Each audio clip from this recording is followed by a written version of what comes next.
ये कहानी शुरू होती है 6 अप्रैल सन 1917 में। ये वो वक्त था जब पूरी दुनिया आपस में लड़ रही थी, यानी कि ये वर्ल्ड वॉर 1 का वक्त होता है। यहाँ पर हमें तो ब्रिटिश सोल्जर्स को दिखाया जाता है जो पेड़ के नीचे रेस्ट कर रहे होते हैं। इनमें से एक का नाम विलियम होता है और दूसरे का नाम होता है टॉम। तभी यहाँ पर एक सोल्जर आता है जो उनको उठाते हुए कहता है कि तुम दोनों को जनरल ने बुलाया है। ये दोनों जनरल के पास जाते हैं। जनरल इन दोनों को बताता है कि जो हमारी 2nd बटालियन है वो वेस्टर्न फ्रंट नॉर्दर्न फ्रांस में है, जिसमें 1600 सोल्जर्स हैं और इन सब की कमान है कर्नल मैकेंजी के पास। कर्नल मैकेंजी का जो आखिरी मैसेज हमें मिला था उसमें उन्होंने बताया था कि उनके हमले के बाद जर्मन सोल्जर्स अपना मोर्चा छोड़कर वापस चले गए हैं, यानी कि वो पीछे हट गए और कल सुबह ये आगे बढ़कर उस मोर्चे पर अपना कब्जा कर लेंगे। पर कर्नल मैकेंजी दुश्मन का वो मोर्चा नहीं देख सकते जो वहाँ से 3 मील दूर है, जहाँ पर उन्होंने असला, गोला, बारूद, तोप सब कुछ रखा हुआ है। यानी कि ये सब का सब एक ट्रैप है, ये दुश्मन की चाल है। जब हमारे सोल्जर्स उस मोर्चे पर पहुंचेंगे जिसे छोड़कर वो जा चुके हैं, तो वो उन पर धावा बोल देंगे जिसमें हमारे 1600 सोल्जर्स मारे जाएंगे। हम उन्हें इन्फॉर्म नहीं कर सकते क्योंकि दुश्मन ने हमारे सारे कम्युनिकेशंस के वायर्स काट दिए हैं, इसीलिए फिजिकली किसी को वहां पर जाना होगा। इस काम के लिए हमने तुम दोनों को चुना है। तुम वहां पर जाओ, कर्नल मैकेंजी से मिलो और उन्हें कहना कि आगे ना बढ़े, नहीं तो सब के सब मारे जाएंगे। ये दोनों के दोनों उस तरफ निकल पड़ते हैं। टॉम जल्द से जल्द वहाँ पहुँचना चाहता है क्योंकि उन 1600 सोल्जर्स में उसका भाई भी है। हालांकि विलियम कहता भी है कि हमें रात को निकलना चाहिए क्योंकि ये पूरा इलाका बहुत खतरनाक है, चारों तरफ जर्मन सोल्जर्स हैं। पर टॉम जल्द से जल्द वहां पर पहुंचना चाहता है। ये दोनों के दोनों जमीनी ट्रेंच के उस छोर तक पहुंच जाते हैं जहां से इन दोनों को बाहर निकलना है और बाहर चारों तरफ मौत है। यहाँ पर एक सोल्जर होता है जो सिस्टम से, लड़ाई से, हर चीज से पूरी तरह से परेशान होता है। वो कहता है कि यहाँ से बाहर तुम्हें अपनी जान की हिफाजत खुद करनी होगी। वो इन दोनों को वेस्टर्न फ्रंट तक पहुंचने का शॉर्टकट रास्ता बताता है और अब टॉम और विलियम ट्रेंच से निकलकर बाहर आ जाते हैं। ट्रेंच उसे कहा जाता है जो आर्मी जमीन के नीचे खोदकर अपने छुपने के लिए, लड़ाई के लिए जगह बनाती है। विलियम और टॉम ट्रेंच से बाहर निकलने के बाद देखते हैं कि चारों तरफ तबाही का, मौत का सन्नाटा है। ये धीरे धीरे आगे बढ़ना शुरू करते हैं और नो मैंस लैंड को पार कर लेते हैं। नो मैंस लैंड वो जगह होती है जिस पर किसी भी कंट्री का कब्जा करने का कोई भी राइट नहीं होता।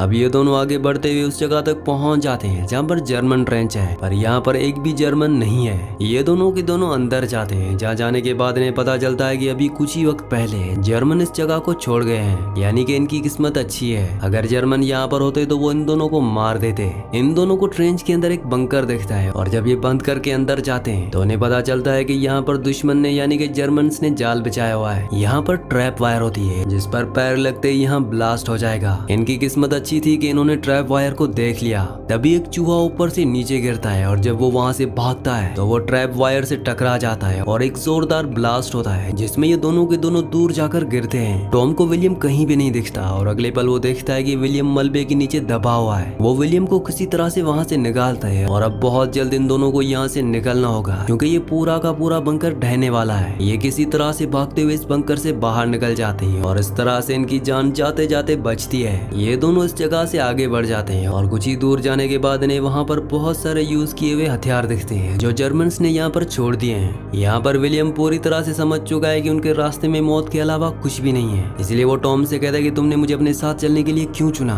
विलियम कहता है कि मैंने तुम्हें नहीं चुना, हमें ऑर्डर मिले थे। इन दोनों के बीच में कुछ आर्ग्यूमेंट्स भी होते हैं पर जल्दी ये समझ जाते हैं कि इन्हें अपने सफर को तय करना होगा, इसीलिए ये दोनों यहाँ से आगे बढ़ना शुरू करते हैं। टॉम विलियम को एक कहानी भी सुनाता है ताकि उसका माइंड डाइवर्ट हो सके और कहानी सुनाते सुनाते ये इस जगह से बाहर निकल जाते हैं और पहली बार इन्हें अपने सामने हरियाली दिखती है। साथ ही साथ आसमान में उड़ते हुए प्लेन भी दिखते हैं जो एक जगह को डिस्ट्रॉय कर वापस जा रहे होते हैं। ये दोनों आपस में बातें करते हुए लगातार आगे बढ़ रहे होते हैं और बातों ही बातों में टॉम को पता चलता है कि विलियम पिछले साल जिस जंग का हिस्सा था उसके लिए उसे मेडल भी मिला था, पर अब वो उसके पास नहीं है। टॉम पूछता है कि वो मेडल कहाँ है। विलियम उसे बताता है कि मैंने फ्रांसीसी कप्तान के साथ एक वाइन की बोतल के लिए उस मेडल को बदल दिया, यानी कि वाइन की एक बोतल के लिए उसने उस मेडल को फ्रांसीसी कप्तान को दे दिया। ये सुनकर टॉम हैरान हो जाता है। विलियम बताता है कि सिर्फ ये एक टीन का टुकड़ा है, इससे ज्यादा कुछ भी नहीं। दरअसल इस वक्त माहौल ऐसा होता है कि किसी की जान कभी भी जा सकती है। इंसान यहाँ पर खाने के लिए, सोने के लिए, हर उस चीज के लिए जो इंसान को इंसान होने का एहसास दिलाती है, उन सब चीजों के लिए यहाँ पर सोल्जर्स स्ट्रगल कर रहे होते हैं, जिस वजह से इन सोल्जर्स की जिंदगी में अब किसी भी चीज की कोई कीमत नहीं है। ये दोनों आगे बढ़ते हुए एक टूटे फूटे फार्म हाउस के बाहर पहुंच जाते हैं। किसी तरह से दबे पैर ये फार्म हाउस के अंदर जाते हैं और चारों तरफ देखने के बाद में पता चलता है कि यहाँ पर कोई भी नहीं है। और तभी आसमान में देखते हैं जहाँ पर 2 प्लेन एक प्लेन के ऊपर हमला कर देते हैं और अब वो प्लेन इन्हीं की तरफ आ रहा है। दरअसल वो क्रैश हो रहा है। ये किसी तरह से अंदर चले जाते हैं और वो प्लेन इनके पीछे आकर ब्लास्ट होता है। उस प्लेन में आग लग जाती है। उसका जो पायलट होता है वो फंस चुका होता है, वो चल रहा होता है। ये दोनों के दोनों से बाहर निकाल देते हैं और ये एक जर्मन प्लेन है, यानी कि ये जो पायलट है वो जर्मन है। विलियम टॉम से कहता है कि हमें इसे गोली मार देनी चाहिए, पर टॉम उसे ऐसा करने से मना करता है। वो कहता है कि तुम पानी लेकर आओ, और जब विलियम पानी लेने के लिए चाहता है तभी उसे टॉम की आवाज आती है। वो पीछे देखता है जहाँ पर उस जर्मन पायलट ने टॉम को चाकू मार दिया होता है। विलियम उस पायलट को मार देता है और भागता हुआ टॉम के पास जाता है। टॉम बहुत बुरी तरह से जख्मी होता है। विलियम टॉम को वापस ले जाने की कोशिश करता है, पर टॉम कहता है कि अब मैं यहाँ से आगे नहीं जा पाऊंगा, इसीलिए वो उसे वहीं पर नीचे लेटा देता है। टॉम विलियम से पूछता है कि क्या मैं मर रहा हूँ। विलियम कहता है कि हाँ शायद। टॉम विलियम से कहता है कि तुम मेरी तरफ से मेरी मॉम को एक चिट्ठी लिखना, उनसे कहना कि मैं डरा नहीं था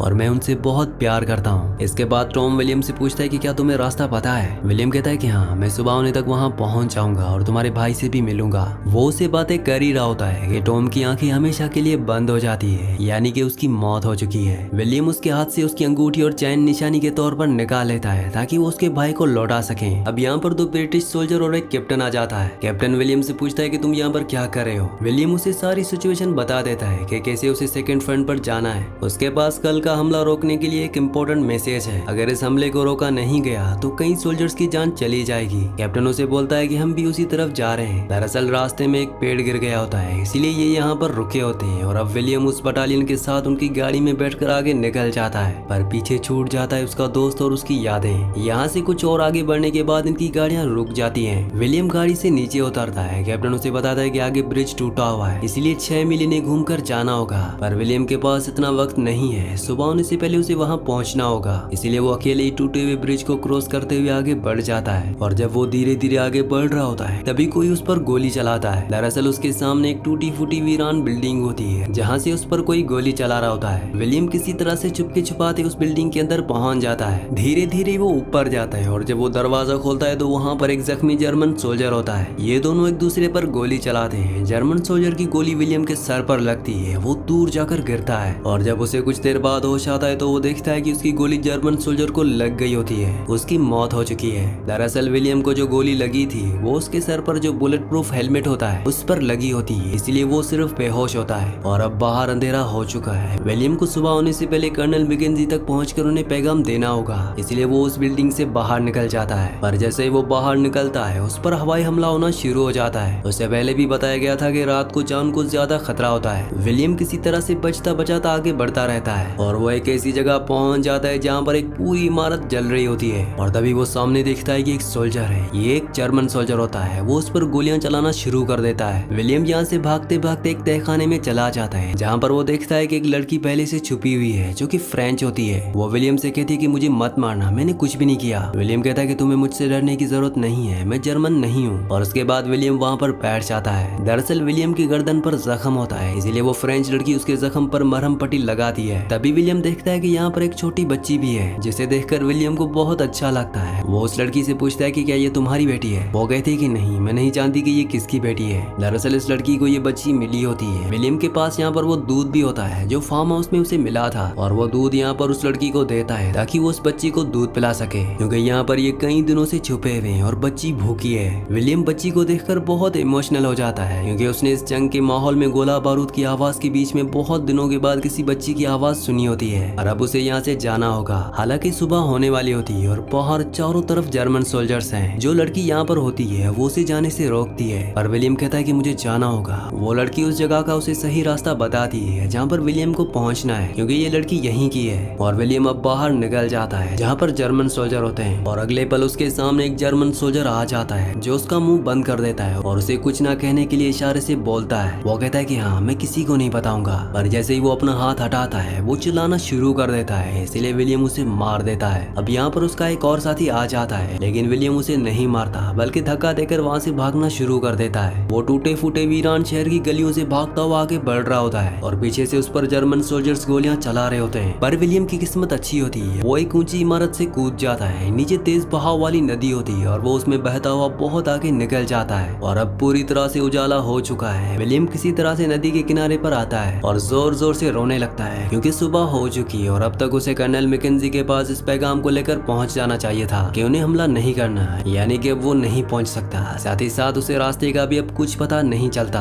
और बहुत जल्दी 1600 सोल्जर्स जर्मन के ट्रैप में फंसने वाले हैं। विलियम जंगल से होता हुआ थोड़ा सा आगे बढ़ता है और वो देखता है कि वहाँ पर बहुत सारे ब्रिटिश सोल्जर्स बैठे हुए हैं, जिनमें से एक खड़ा होकर प्रेयर कर रहा होता है। विलियम भी वहीं पर बैठ जाता है और जब सब सोल्जर्स उठते हैं तो वो देखते हैं कि विलियम अभी भी वहाँ पर बैठा हुआ है। वो विलियम से पूछता है कि तुम कौन हो, तुम कौन सी बटालियन के हो। वो उनसे कहता है कि जर्मन्स पर हमला मत करो, मुझे 2nd बटालियन तक पहुंचना है। वो सोल्जर बोलता है कि हम ही 2nd बटालियन है। विलियम पूछता है कि तुम लोग हमले पर क्यों नहीं गए। वो कहता है कि हम दूसरी टुकड़ी है, हमें जल्द हमले पर नहीं भेजा गया है, यानी कि ये बाद में हमला करेंगे। और अब विलियम ये जानकर के वो अब सही जगह पहुंच गया है, वो उस तरफ भागना शुरू करता है जहाँ पर कर्नल मैकेंजी है। जमीन के जो नीचे रास्ता होता है वहाँ पर बहुत सारे सोल्जर्स चल रहे होते हैं जो बहुत जल्दी यहाँ से निकलकर हमला करने वाले हैं, यानी कि वो जर्मन्स के ट्रैप में पूरी तरह से फंस जाएंगे। विलियम को आगे बढ़ने में बहुत प्रॉब्लम हो रही होती है और अब हमला भी शुरू हो जाता है, यानी कि जर्मन्स उनके ऊपर गोलियां चलाना शुरू कर देते हैं। और विलियम समझ जाता है कि उसके पास ज्यादा वक्त नहीं है, इसलिए वो जमीनी रास्ते से बाहर निकल जाता है और उस तरफ भागना शुरू कर देता है जिस तरफ कर्नल मैकेंजी है। यहाँ पर गोलियां चल रही होती है, बॉम्ब फट रहे होते हैं, चारों तरफ सिपाही भाग रहे होते हैं, लेकिन वो अपनी जान की परवाह किए बगैर उस जगह तक पहुंच जाता है जहाँ पर कर्नल मैकेंजी है। वो कर्नल मैकेंजी को कहता है कि मेरे पास जनरल का पैगाम है, आपको हमले को रोकना होगा।